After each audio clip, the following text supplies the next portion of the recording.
तर भोंदूबाबांसह त्यांच्या भक्तांवरही आता कारवाई झाली पाहिजे अशी मागणी उद्धव ठाकरे यांनी केली आहे.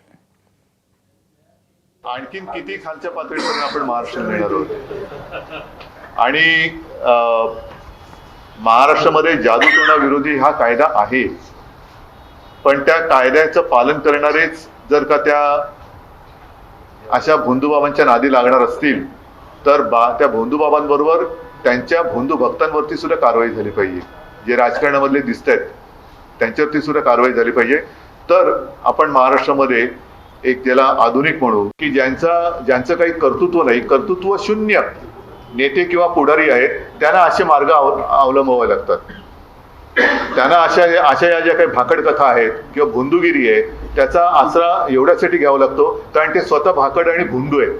हे भोंदू नेते त्यांच्यामध्ये कर्तृत्व नाही, स्वकर्तृत्वाने जे काही करू शकत नाही अशा लोकांना ह्या सगळ्या अशा गोष्टींचा आसरा घ्यावा लागतो. तुम्ही त्याची सगळ्याची चौकशी करा ना, माझं काही म्हणणं नाहीये. कारण पाणी कुठपर्यंत मुरले ते कळू द्या. नाही, म्हणून जो गुन्हेगार असेल त्या गुन्हेगाराला शिक्षा करा. हे पाणी जर का वळवलं असेल तर एकूणच हे पाणी कुठपर्यंत मुरलंय हे कळू द्या. फक्त कळल्यानंतर त्याच्यावरती काहीतरी कारवाई झाली पाहिजे. एबीपी माझा, उघडा डोळे बघा नीट.